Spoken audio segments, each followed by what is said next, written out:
आप लोग भी अब देख रहे हैं क्या असली चेहरा है, क्या चरित्र है आम आदमी पार्टी का और खुद सुल्तान साहब का। महिला आयोग की पूर्व अध्यक्ष सुरक्षित नहीं है, उनके साथ मारपीट की जा रही है और इस बात को माना भी जा रहा है अगले दिन संजय सिंह द्वारा। तो आप सोचिए दिल्ली की महिलाएं इस निकम्मी सरकार से क्या उम्मीद रख सकती हैं। तो सीएम हाउस में जो बदनाम घटना हुई है उसका काला सच क्या है, इसलिए केजरीवाल विभव कुमार के खिलाफ कार्रवाई करने से बच रहे हैं। पिछले 48 घंटे हो गए हैं, बल्कि 48 घंटे से ज़्यादा का वक्त हो गया है और सबके मन में एक सवाल है और ये सवाल सबको विचलित कर रहा है कि सुल्तान साहब के शीश महल में आखिर क्या कुछ हो रहा है।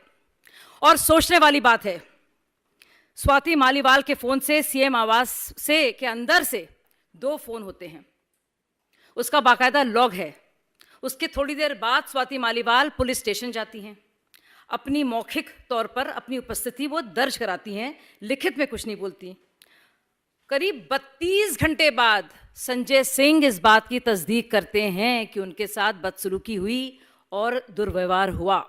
यानी कि ये बात तय है कि सीएम आवास के अंदर स्वाति मालीवाल के साथ, जो कि महिला आयोग की पूर्व अध्यक्ष हैं, वर्तमान तौर से सांसद हैं, उनके साथ हाथापाई हुई है।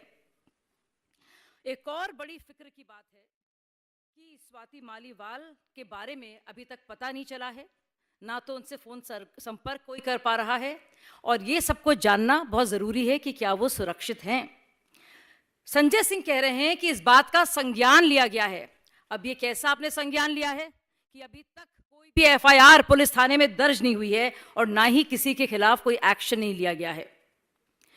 राज्यसभा सदस्य के लिए इतने समय तक गायब रहना बहुत सारी शंकाओं को जन्म देता है।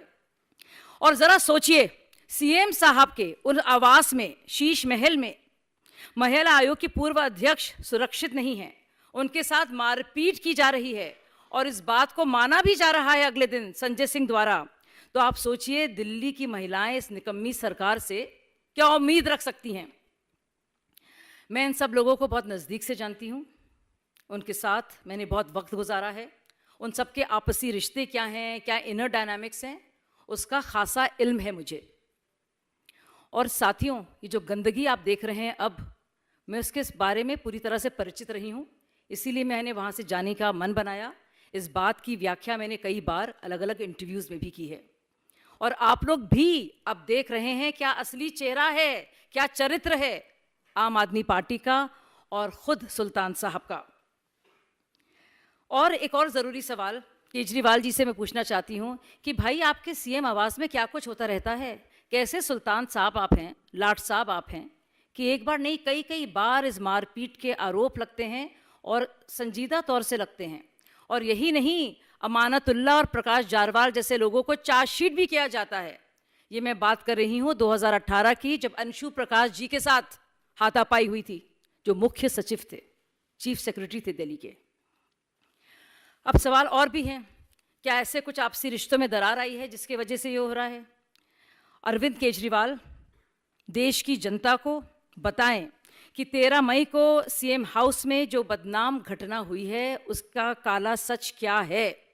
पिछले 48 घंटे से महिलाएं अरविंद केजरीवाल से यही सवाल पूछ रही हैं और सभी सवाल पूछ रहे हैं कि सीएम हाउस में आखिरकार एक महिला के साथ मार पिटाई कैसी हुई।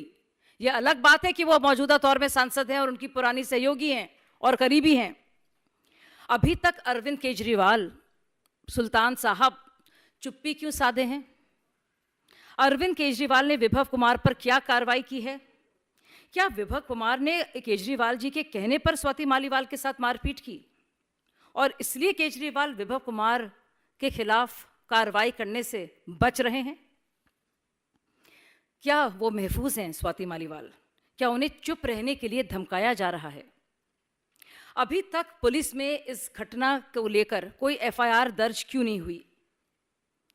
क्या सीएम हाउस में एक महिला सांसद के साथ मारपीट के लिए मुख्यमंत्री केजरीवाल को जिम्मेदार नहीं ठहराना चाहिए। क्या है उनके नैतिकता के तकाजे। सोनी मिश्रा को आपको नाम याद होगा। सोनी मिश्रा ने जो अपने साथ बदसलूकी को लेकर जो नरेला के तब के एमएलए शरद चौहान कर रहे थे, जब इस घटना के बारे में बताते हुए रोते पीटते हुए जब वो केजरीवाल जी के पास गईं, तो केजरीवाल जी ने क्या कहा? कॉम्प्रोमाइज कर लो। उसके बाद सोनी मिश्रा आत्महत्या करने पर मजबूर हुई। क्या ये माना जाए, और ये जहन में मेरे बात आ रही है, कि क्या स्वाति मालीवाल पर भी कॉम्प्रोमाइज करने के लिए किसी तरह का दबाव डाला जा रहा है? आज इंडी गठबंधन में जब कांग्रेस अध्यक्ष मल्लिकार्जुन खड़गे से पूछा जाता है स्वाति मालीवाल जी के बारे में, तो वो कन्नी काट लेते हैं, चुप्पी साध लेते हैं। एक महिला सांसद के खिलाफ दिल्ली के मुख्यमंत्री आवास पर हुई मारपीट पर इंडी गठबंधन क्यों चुप है? लड़की हूं, लड़ सकती हूं। प्रियंका वाड्रा जी नारे तो बहुत लगाती हैं, इस पर चुप क्यों हैं? सोनिया गांधी चुप क्यों हैं? ममता बनर्जी चुप क्यों हैं? और खुद उनकी साथी अतिशी मर्लिना चुप क्यों हैं? क्या इंडी अलायंस के पोस्टर बॉय केजरीवाल जी को लेकर इंडी अलायंस के बाकी नेता कुछ उनसे सवाल जवाब करेंगे कि इस बात पर वो मौन रखेंगे? साथियों, निर्भया आंदोलन के वक्त से जब से पार्टी बनी है, हम लोगों ने सड़कों पे जाकर महिला सुरक्षा के लिए ऐसी लड़ाई लड़ी है, लाठियां खाई हैं, आंसू गैस झेले हैं हम लोगों ने। और आज का दिन ये कि दिल्ली के मुख्यमंत्री के घर पर, शीश महल के सुल्तान के घर पर बाकायदा मार पिटाई हो रही है और अभी तक कोई साफ सुथरा जवाब नहीं मिल पा रहा है। सीधे तौर से ये पता नहीं चल पा रहा है कि उस 13 मई के दिन सुबह के वक्त क्या हुआ जिसने मजबूर किया स्वाति मालीवाल को 2 इमरजेंसी फोन कॉल करने पर और फिर पुलिस थाने जाने पर। धन्यवाद।